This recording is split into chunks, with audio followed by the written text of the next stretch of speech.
beat Georgia, which is a period that was apparently implemented into Michigan's practices this offseason, probably starting in spring there and continuing into fall camp, reminiscent of the beat Ohio drill, which is basically, 9-on-7 drill, smash mouth football, inside runs, run the ball up the middle, stop the run if you're the defense.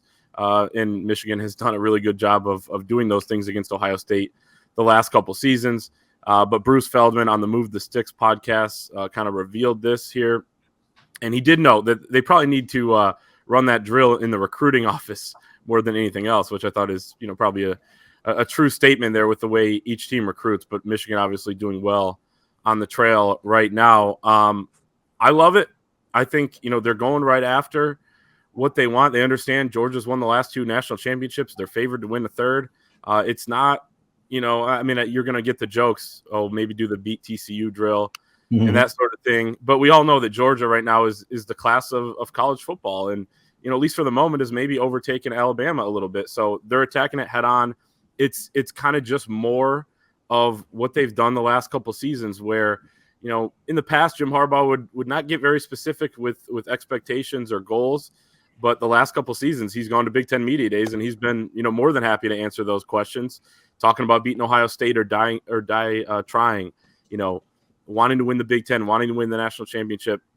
I like it, and as Jim Harbaugh has said in the past, if people aren't laughing at your dreams, you haven't set them high enough. So maybe that kind of validates this because they have gotten a little bit of blowback from some of the rivals on social media, which is expected because that's kind of how social media goes.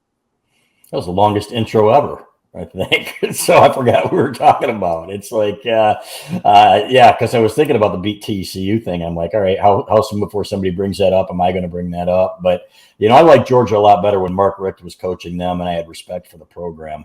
It's they operate differently. They operate like Alabama, and I think the fan base appreciates that now. They didn't like Mark Richt because he, wasn't one of those guys, and that's what I liked about him. So, but if you can beat those teams the way that Michigan's doing it now, the transformational, not transactional, then you've done something really special. And I would put that up there with what John Beilein did at Michigan for Michigan basketball, right? He should have won a national championship, and if they had gotten a better whistle, let's be honest, against Louisville, they would have won that game.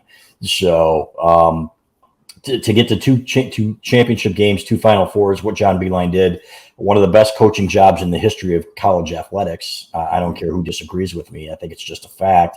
And Jim Harbaugh to be able to do it would be right up there with him. So, but that's why – that's why people can say, oh, Michigan acts holier than thou, but that's part of the reason that people have so much pride in the program, doing it the right way, and they are. And so I like that. I like the beat Georgia drill. I think that it's don't overlook the other objectives here. You got to beat Ohio State again. You got to win the Big Ten first. So, but I don't think there's any way they look past those guys, Anthony.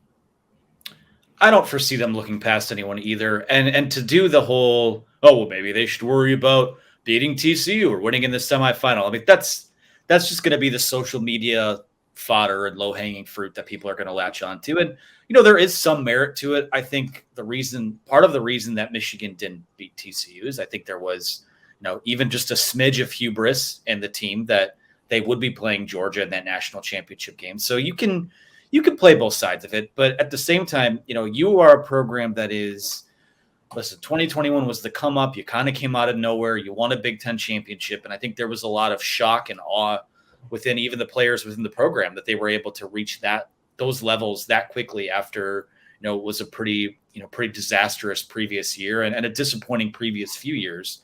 Last season, you come into it, looking to run it back. You have these big expectations, and rightfully so. And you fall short. Now, you're a program that is not just, what happened a couple of years ago wasn't a one-year wonder. You've shown that this can be sustainable.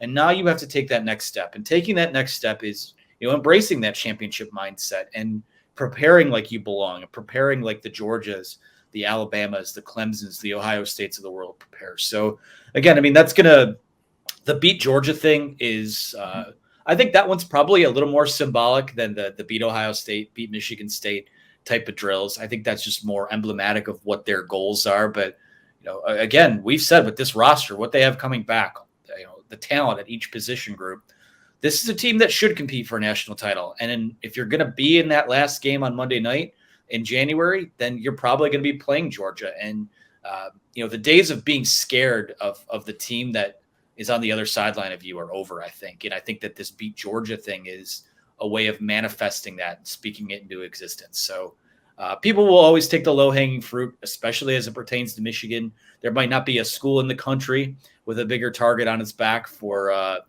social media venom or whatever, the rat poison, so to speak. But it's good to hear that they're embracing Georgia as opposed to what the opposite of that would be. So absolutely, it's a good thing.